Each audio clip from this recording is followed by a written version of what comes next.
केशवपुर नामक गांव में सोहन नाम का एक बुजुर्ग व्यक्ति अपनी इकलौती बेटी के साथ रहता था।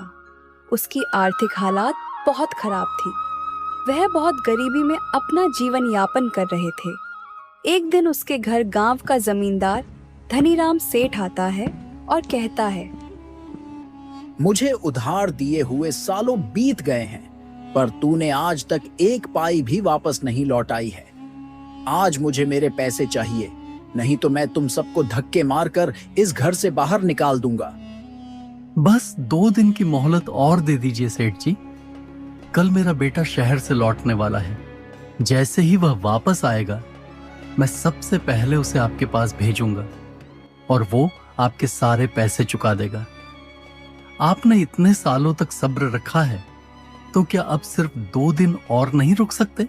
मैं आपसे हाथ जोड़कर विनती करता हूं, मेरी मजबूरी को समझिए। अच्छा ठीक है, मैं तुम्हें 2 दिन की और मोहलत देता हूँ। अगर 2 दिनों में मेरे पैसे मुझे नहीं मिले तो तुम्हारा सारा सामान बाहर फेंक कर तुम्हें भी इस गांव से बाहर फेंकवा दूंगा। ऐसा बोलकर जमींदार वहां से चला जाता है। तब मीरा अपने पिताजी से कहती है, पिताजी, भैया 2 दिन में आ जाएंगे ना? अगर इस बार भैया नहीं आए तो जमींदार तो हमें गांव से निकलवा देगा। इस बार वह हमारी एक भी नहीं सुनेगा। आज देखा नहीं आपने, वह कितना गुस्से में था। वह तो आज ही हमें निकाल देता। तुम फिक्र मत करो बेटी, राजेश ने कहा है वो जरूर आएगा और उसने पैसों का इंतजाम भी कर लिया है। उसके आते ही जमींदार के सारे पैसे लौटा दूंगा, फिर फिक्र करने की कोई बात नहीं। 2 दिन ऐसे ही बीत जाते हैं, लेकिन राजेश नहीं आता है। दोनों बाप बेटी राजेश का इंतजार कर रहे थे। फिर एक आदमी सोहन के घर आकर बोलता है, अरे सोहन, गजब हो गया। जिस कारखाने में तुम्हारा बेटा काम करता था, उस कारखाने में बहुत भीषण आग लग गई है और उस कारखाने में काम करने वाले जितने भी लोग थे, सारे के सारे बहुत बुरी तरह से जल गए हैं और खबर मिली है कि उसमें से कोई नहीं बचा और इस कारखाने में तुम्हारा बेटा भी काम करता था। यह सुनकर सोहन के ऊपर दुखों का पहाड़ टूट पड़ता है और वो फुट फुट कर रोने लगता है। हे भगवान, ये क्या कर दिया आपने? अब क्या होगा मेरा और मेरी बेटी का? हम कैसे जिएंगे? ऐसे ही 2 दिन बीत जाते हैं। उनके गांव में एक आदमी सूटकेस लेकर आता है। उसी समय जमींदार भी वहां से गुजर रहा था। अरे भाई साहब, जरा सुनिए, यहाँ सोहान जी का घर कहाँ है? क्या आप मुझे बता सकते हैं? तुम कौन हो और कहां से आए हो? इस गांव के तो नहीं दिखते। आप तो जानते ही होंगे कि सोहन जी के बेटे की कारखाने में आग लगने की वजह से मृत्यु हो गई थी। उसने इतने सालों तक बहुत मेहनत करके बहुत सारे पैसे जमा कर लिए थे।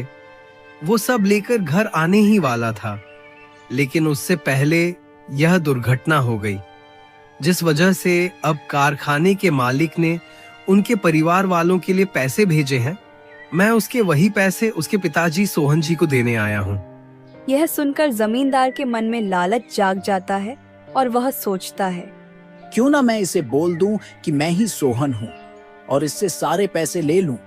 वैसे भी सोहन ने मुझसे कर्जा लिया है, वह खुद तो मुझे चुकाने से रहा। मैं इसी से ही पैसे ले लेता हूं, जिससे मुझे कर्ज का पैसा भी मिल जाएगा और मेरा काम भी बन जाएगा। पर इसके लिए मुझे इसे यहीं से भगा देना होगा। अरे भाई, तुम एकदम सही आदमी से मिले हो। मैं ही सोहन हूं और जिसकी बात तुम कर रहे हो वह मेरा ही बेटा था। अच्छा हुआ भाई साहब, आप मुझे यहीं पर मिल गए, वरना मुझे पूरे गांव में कहां कहां भटकना पड़ता। ये लीजिए आपकी अमानत, अब मैं चलता हूँ। यह कहकर वह आदमी वहां से चला जाता है और जमींदार वह सूटकेस लेकर अपने घर आ जाता है। जैसे ही वह सूटकेस खोलकर देखता है, उसमें ढेर सारे पैसे होते हैं। जमींदार यह देखकर बहुत खुश हो जाता है। मुझे तो कुछ समझ में नहीं आ रहा बेटी, अब हमारा गुजारा कैसे होगा? हम तो पूरी तरह से राजेश के भरोसे पर थे, लेकिन पता नहीं ईश्वर ये कैसी परीक्षा ले रहा है। राजेश ही तो हमारा सहारा था। भगवान ने उसे भी हमसे छीन लिया। भगवान इतने कठोर दिल कैसे हो सकते हैं? कभी कभी लगता है कि भगवान है ही नहीं। अगर होते तो हमारे साथ इतना सब नहीं होता, जबकि हमने कभी किसी का बुरा भी नहीं चाहा। पिताजी, आप चिंता मत कीजिए, मैं भी आपका काम में आपका हाथ बटाऊंगी। हम कुछ ना कुछ करके जमींदार का कर्ज लौटा ही देंगे। आप फिक्र मत कीजिए, नहीं तो आपकी तबीयत और भी खराब हो जाएगी। मीरा दूसरों के घर में काम करने और खाना बनाने का काम करने लगती है। इसी तरह से कुछ दिन बीत जाते हैं। एक दिन मीरा पानी लेने जमींदार के कुएं पर जाती है और उसी दिन जमींदार के दोस्त का बेटा रोहन जमींदार के घर आता है। तभी उसकी नजर मीरा पर पड़ती है। वह मीरा को देखकर उसे पसंद करने लगता है। फिर वह अंदर चला जाता है। प्रणाम चाचा जी, क्या आपने मुझे पहचाना? मैं आपके दोस्त दौलत राम का बेटा हूं। मेरा नाम रोहन है। अरे बेटा रोहन, तुम कितने बड़े हो गए हो। तुम्हें जब पिछली बार देखा था तब तुम बहुत छोटे थे, इसलिए तुम्हें पहचान नहीं पाया। बोलो बेटा, कैसे आना हुआ? वो क्या है ना चाचा जी, दरअसल पिताजी ने एक जमीन का सौदा करने के लिए मुझे यहाँ भेजा है। बस वहीं जमीन देखने के लिए मैं आया हूँ। इस सिलसिले में आपसे थोड़ी बात भी करनी थी।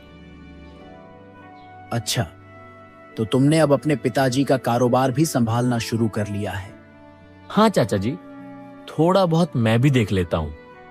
अब पिताजी की उम्र के कारण उनसे ज्यादा काम नहीं हो पाता है, इसलिए अब मुझे ही करना पड़ता है। ये तो बहुत अच्छी बात है बेटा। आपसे एक बात पूछनी थी चाचा जी।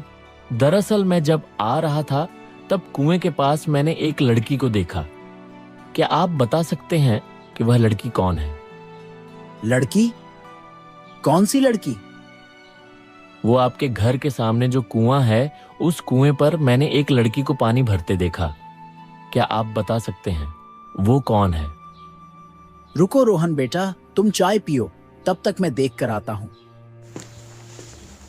जमींदार बाहर जाकर कुएं की ओर देखता है तो कुएं पर उसे खुद की ही बेटी राधा दिखाई देती है। मीरा वहां से जा चुकी होती है।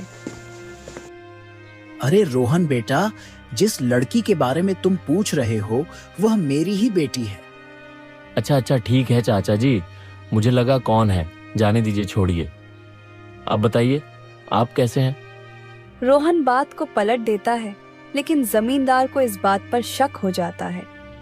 मुझे लगता है रोहन बाबू को मेरी बेटी पसंद आ गई है। यह तो बहुत अच्छी बात है। अगर मेरी बेटी राधा इतने बड़े खानदान में चली जाएगी तो उसका नसीब ही चमक जाएगा। इतने अमीर लोग मुझे और कहीं नहीं मिलने वाले। इतना सोचकर जमींदार मन ही मन बहुत खुश हो जाता है। अच्छा चाचा जी, मैं अब निकलता हूँ, मुझे देर हो रही है। नहीं नहीं बेटा, 1-2 दिन रुक कर जाओ। जरा गांव की भी शुद्ध हवा में रहो। शहर तो रोज ही रहते हो। हमें भी थोड़ा मौका दो तुम्हारी खातिरदारी करने का। नहीं चाचा जी, इस बार नहीं। अगली बार आऊंगा तो जरूर रुकूंगा। इतना कहकर रोहन वहां से चला जाता है और घर जाकर डरते हुए अपने पिताजी से कहता है, पिताजी, मैंने गांव में एक लड़की देखी है। मुझे वो लड़की बहुत पसंद आई और मैं उसी से शादी करना चाहता हूँ। अरे बेटा, तुम किस लड़की की बात कर रहे हो? पिताजी, वो आपके गांव के दोस्त हैं ना, जिनके यहाँ आपने मुझे आज भेजा था, उन्हीं की लड़की से मुझे शादी करनी है। अरे वाह, यह तो अच्छी बात है बेटा। वह तो मेरा बहुत अच्छा दोस्त है। वह बिल्कुल भी मना नहीं करेगा। मैं कल ही उसके पास जाकर शादी की बात करता हूँ। वो भी यह सुनकर बहुत खुश होगा। दूसरे दिन रोहन के पिता और रोहन जमींदार के यहाँ आते हैं। अरे मेरे दोस्त दौलत राम, बहुत दिनों बाद आज मिल रहा है। तू तो बहुत बड़ा आदमी हो गया है यार। याद है, हम दोनों ने साथ में ही कारोबार शुरू किया था। आज तू कहां से कहां पहुंच गया। आज तो तूने मुझे बहुत खुश कर दिया, जो अपने पूरे परिवार के साथ मेरे घर आ गया। मैं तुझे देखकर बहुत खुश हूँ। अरे यार, रोहन की वजह से हमें अभी आना ही पड़ा। दरअसल रोहन को तुम्हारी बेटी बहुत पसंद आ गई है और वह उससे शादी करना चाहता है। उसी की बात करने के लिए हम यहाँ आए हैं। हाँ हाँ दौलत राम, यह तो बहुत अच्छी बात है। तुमने आज मेरा दिल ही खुश कर दिया। हमारी दोस्ती आज रिश्तेदारी में बदलने जा रही है। इससे ज्यादा खुशी की बात और मेरे लिए क्या हो सकती है। चलो अभी अपनी बेटी को बुलाओ। हमें उसे देखे बरसों हो गए हैं। जब हमने उसे देखा था तब तो वह 5 वर्ष की ही थी। तभी जमींदार अपनी बेटी को आवाज लगता है और बोलता है, अरे बेटा राधा, जरा यहाँ तो आना। जैसे ही राधा अंदर आती है, रोहन उसे देखकर दंग रह जाता है और बोलता है, अरे चाचा जी, जिसे मैंने उस दिन देखा था, यह वह लड़की नहीं है। वह लड़की कोई और थी। ये आप क्या बोल रहे हो रोहन बाबू? आपने उस दिन जिसे देखा था, ये वही लड़की है। ठीक से देखिए, शायद आप भूल गए हो। ये वही लड़की है जो उस दिन कुएं के पास खड़ी थी। नहीं नहीं चाचा जी, मुझे अच्छी तरह से याद है, यह वो लड़की नहीं है। इतना सुनकर जमींदार सोच में पड़ जाता है। कहीं रोहन बाबू ने उस फटीचर सोहन की लड़की मीरा को तो नहीं देख लिया? उस दिन वहीं थोड़ी देर पहले वहां पानी भरने आई थी और शायद रोहन बाबू उसी की बात कर रहे हैं। नहीं नहीं, मैं ऐसा बिल्कुल नहीं होने दूंगा। मुझे कुछ भी करके सोहन और उसकी बेटी को इस गांव से भगाना ही होगा, इससे पहले कि रोहन बाबू उसे गांव में जाकर ढूंढ लें। ठीक है रोहन बेटा, अगर ऐसी बात है तो मैं खुद उस लड़की को आपके लिए ढूंढ कर लाऊंगा। आप चिंता मत कीजिए। रोहन, यह तुम कैसी बातें कर रहे हो? हम तो तुम्हारे कहने पर ही यहाँ आए थे। तुमने ही कहा था कि तुम्हें इनकी बेटी पसंद है, और सच कहूं तो मुझे भी राधा बहुत पसंद आई है। अब तुम किस लड़की की बात कर रहे हो, यह समझ में नहीं आ रहा। हमें तो यही लड़की ठीक लगी है, और मेरी तो यही ख्वाहिश है कि तुम्हारा रिश्ता मेरे दोस्त के घर में ही हो। राधा में कौन सी कमी है? बहुत समझदार, संस्कारी और अच्छी लड़की है बेटा।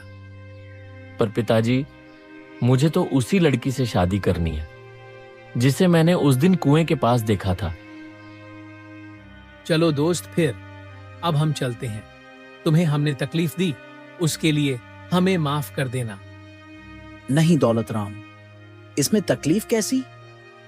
शायद मुझे ही सुनने या समझने में गलती हो गई होगी, पर मैं कोशिश करूंगा कि उस लड़की को जल्द से जल्द ढूंढ लूं। फिर दौलत राम और रोहन अपने घर चले जाते हैं और घर पहुंचकर दौलत राम रोहन से बोलता है, अरे रोहन, तुमने इतनी बड़ी गलती कैसे कर दी? पता नहीं मेरे दोस्त को कितना बुरा लगा होगा। पर पिताजी, मैंने जिस लड़की को देखा था वह आपके दोस्त की बेटी नहीं थी, वह कोई और थी। और पिताजी, मैं ऐसे ही किसी भी लड़की से शादी नहीं कर सकता। मैं उस लड़की से ही शादी करना चाहता हूं जिसे मैंने उस दिन देखा था। पर रोहन, बात यह नहीं है। बात तो यह हो रही है कि मेरे दोस्त का तुमने अपमान किया है, और तुम कहां किसी लड़की की बात कर रहे हो? तुम्हें इससे अच्छी लड़की और कहीं नहीं मिलेगी। तुम्हें इसी से शादी करनी होगी। नहीं पिताजी, मैं राधा से शादी नहीं करूंगा। पर तुम जिस लड़की की बात कर रहे हो उसका कोई अता पता भी नहीं है। कहां ढूंढोगे तुम उसे? पिताजी, मैं कुछ भी करके उसे ढूंढ लूंगा, बस मुझे थोड़ा सा समय दे दीजिए। ठीक है, अगर तुम्हारी यही मर्जी है तो मैं तुम्हें 1 हफ्ते का समय देता हूँ। अगर 1 हफ्ते में तुमने उस लड़की को ढूंढ लिया तो ठीक है, वरना तुम्हें राधा से ही शादी करनी होगी। हाँ पिताजी, आप जैसा ठीक समझे। रोहन को पूरे गांव में वही फटीचर सोहन की बेटी ही मिली। मैं ये शादी कभी नहीं होने दूंगा। कहां मेरी बेटी और कहां वो भिखारी की लड़की मीरा? उन्होंने मेरी बेटी को ठुकरा दिया। मैं उन्हें मजबूर कर दूंगा उसी से शादी करने को। रोहन के वापस आने से पहले मैं सोहन को गांव से बाहर फेंकवा दूंगा। अरे हाँ, उसके बेटे के जो पैसे शहर से आए थे वह तो मेरे पास हैं। अब मैं उससे कर्ज के पैसे वापस मांगूंगा। ना चुका पाए तो उसका घर भी हड़प लूंगा और उसे भगा दूंगा। फिर देखता हूं कौन बनती है बहू। मेरी बेटी ही बनेगी। जमींदार सोहन के घर जाता है और बोलता है, सोहन, तुम मेरे अच्छा होने का फायदा उठा रहे हो। मैं इतने दिनों से चुप इसलिए बैठा हूँ क्योंकि तुम्हारा बेटा अभी अभी गुजरा है और उसके गुजरने की वजह से मैं खुद से तुम्हारे यहाँ नहीं आया, पर मैं तुम्हारी राह देख रहा था। पर तुम तो मेरी अच्छाई का फायदा उठा रहे हो। अब मैं कुछ नहीं सुनने वाला। अब तो मेरा सारा पैसा लौटा दो, और वैसे भी मैंने तुम्हें बहुत ज्यादा मोहलत दे दी है। जमींदार जी, मैं इतने सारे पैसे अभी कहां से लौटा पाऊंगा? आपको तो पता है अब मेरा बेटा भी नहीं। मैं कुछ नहीं जानता, मुझे बस मेरे पैसे चाहिए। अगर पैसे नहीं है तुम्हारे पास तो अभी के अभी मुझे यह घर खाली करके दे दो। मैं इसे बेचकर मेरा कर्ज वसूल कर लूंगा। बस अब बहुत हो चुका। नहीं जमींदार जी, ऐसा मत कीजिए, ऐसे तो मैं रोड पर आ जाऊंगा। मैं इतने दिनों से तुम पर तरस खाकर तुम्हें कुछ नहीं कह रहा हूं। इसका मतलब यह नहीं है कि तुम मेरे सिर पर बैठ जाओ। अब मैं कुछ नहीं सुनना चाहता। बस तुम ये घर खाली कर दो और यहां से चले जाओ, नहीं तो मैं मेरे लोगों को कहकर तुम्हें घर से धक्के मारकर बाहर निकलवा दूंगा। चलिए पिताजी, अब हम खुद को झूठी तसल्ली नहीं दे सकते। हम यूं लकड़ियां बेचकर और दूसरों के घरों में काम करके जमींदार के पैसे नहीं लौट पाएंगे। हमें यह घर छोड़कर जाना ही होगा। इतना कहकर मीरा अपने पिताजी को लेकर घर से बाहर चली जाती है और दूर जंगल में जाकर एक छोटी सी झोपड़ी बनाकर उसमें रहने लगती है। और इसी के चलते मीरा के पिता की तबीयत खराब हो जाती है और इसी वजह से अपने पिताजी का लकड़ी बेचने का काम मीरा संभाल लेती है और किसी तरह से घर चलाने लगती। मैं तो कितना खुशकिस्मत हूं जो मुझे तेरे जैसी बेटी मिली, और मेरी वजह से तुझे कितनी मुश्किलों का सामना करना पड़ रहा है। पिताजी, आप ऐसा मत बोलिए। आपकी सेवा करने के लिए मुझे कोई मुश्किलों का सामना नहीं करना पड़ रहा है। आपकी सेवा करना मेरा धर्म है। आपकी सेवा करने में कैसी मुश्किल? पिताजी, मैंने खाना बनाकर रख दिया है, आप खाना खा लेना। मैं लकड़ी तोड़ने जा रही हूँ, जल्दी लौट आऊंगी। इतना कहकर मीरा जंगल में लकड़ी काटने चली जाती है। देखते ही देखते सुबह से शाम हो जाती है, पर मीरा जंगल से नहीं लौटी। इसी वजह से सोहन बहुत परेशान हो जाता है। मीरा को अभी तक आ जाना चाहिए था, पर वह अभी तक नहीं आई। कहीं वह किसी मुसीबत में तो नहीं फंस गई? मुझे अपनी बच्ची को जाकर ढूंढना चाहिए। मैं घर पर ऐसे हाथ पर हाथ रखकर नहीं बैठ सकता। इतना कहकर सोहन मीरा को ढूंढने के लिए जंगल की ओर निकल पड़ता है, लेकिन रास्ते में सोहन की तबीयत बहुत खराब हो जाती है और वह चक्कर खाकर नीचे गिर जाता है और यहाँ मीरा घर पहुँच जाती है। तभी रोहन मीरा को ढूंढते ढूंढते वहाँ पहुँचता है। वो देखता है कि एक बूढ़ा आदमी जमीन पर बेसुध पड़ा है। वह सोहन के पास जाता है और बोलता है, बाबा, आप ठीक तो हो ना? इतना कहकर वह सोहन को उठाता है और किसी तरह उठाकर एक पेड़ के नीचे बिठा देता है और बोलता है, अरे बाबा, आप इस जंगल में क्या कर रहे हैं? आपकी तबीयत भी बहुत खराब लग रही है। अरे बेटा, क्या बताऊं, मैं अपनी बेटी मीरा को ढूंढने के लिए जंगल में आया था। वह लकड़ियां तोड़ने गई थी, पर अब तक घर नहीं लौटी। पता नहीं कैसे मुझे चक्कर आ गया। कोई बात नहीं बाबा, बस आप मुझे आपके घर का पता बताइए, मैं आपको आपके घर छोड़ देता हूँ। तभी रोहन सोहन को लेकर उनके घर जाता है और जैसे ही रोहन की नज़र मीरा पर पड़ती है, वह हैरान हो जाता है और बहुत खुश भी हो जाता है। पिताजी, आप ठीक तो हो ना? बेटा, मैं तो ठीक हूं। तुम्हें ढूंढने बाहर गया था, पता नहीं कैसे मुझे चक्कर आ गए थे और मैं बीच राह पर गिर गया था। तभी इन्होंने मेरी मदद की और मुझे घर तक लेकर आए। अगर ये वहां नहीं होते तो पता नहीं मेरा क्या होता। आपका बहुत बहुत शुक्रिया। आपने मेरे पिताजी की मदद की। मैं हमेशा आपकी शुक्रगुजार रहूंगी। बाबा, आप गांव के बाहर ऐसे जंगल में इस छोटी सी झोपड़ी में क्यों रह रहे हैं? तब सोहन अपनी सारी आपबीती बताता है और जमींदार की सारी करतूत भी और अपने बेटे के बारे में भी बताता है कि कैसे उसने उसको एक कारखाने की आग में खो दिया। यह सुनकर रोहन बोलता है, बाबा वह कारखाना हमारा ही था। मैं ही उस कारखाने का मालिक हूँ। दरअसल तकनीकी खराबी की वजह से वह आग लगी थी। उसमें काफी लोग मारे भी गए थे, लेकिन मैंने मुआवजे के तौर पर सभी परिवारों को 2 लाख रुपए भिजवाए थे। पर बेटा यहाँ तो कोई भी नहीं आया, हमें कोई पैसा भी नहीं मिला। अगर मिल जाते तो तुम ही सोचो, हम यहाँ जंगल में ही क्यों होते। यह सुनकर रोहन को धक्का सा लग जाता है। रोहन बोलता है, बाबा आप बिल्कुल फिक्र मत कीजिए, मुझे 2 दिन का वक्त दीजिए। मैं इस बात का पता लगाकर आपको आपके पैसे दिलवा कर रहूंगा। दूसरे दिन रोहन अपने आदमी को लेकर सोहन के घर आता है और पूछता है, पर वह आदमी साफ इनकार कर देता है और बोलता है, नहीं साहब, मैंने वह पैसे इनको नहीं दिए। मैंने वह पैसे सोहन नाम के एक आदमी को दिए हैं। उसने ही कहा था कि उसका नाम सोहन है और वह राजेश का पिता है, और मैंने वह सूटकेस उनको दे दिया था और मैं फिर वहां से चला आया। मुझे नहीं पता था कि वह मुझसे झूठ बोल रहा है। मुझे माफ कर दीजिए, मुझसे बहुत बड़ी गलती हो गई। क्या तुम मुझे बता सकते हो कि वह आदमी कौन है जिसको तुमने पैसे दिए हैं? हाँ साहब, मैं अगर उसे देख लूं तो मैं उसको पहचान जाऊंगा। मैं तुम्हें 2 घंटे का वक्त देता हूं। मुझे जल्द से जल्द वो इंसान चाहिए है। पूरे गांव में पता करो जिसको तुमने वह पैसे दिए हो। थोड़ी देर बाद वह आदमी आता है और बोलता है, मालिक, मैंने पता कर लिया। उस आदमी का नाम सोहन नहीं धनीराम सेठ है और वह इस गांव का जमींदार है। उसी ने मुझसे झूठ कहा था कि वह सोहन है। इतना बड़ा धोखा! मैं सोच भी नहीं सकता कि जमींदार इतना गिर सकता है।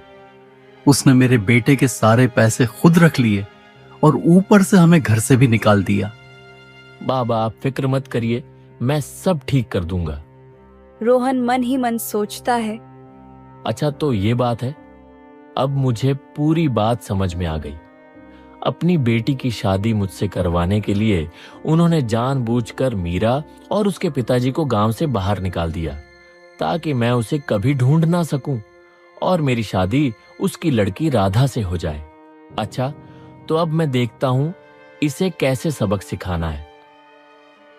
फिर रोहन अपने आदमी को लेकर जमींदार के घर जाता है।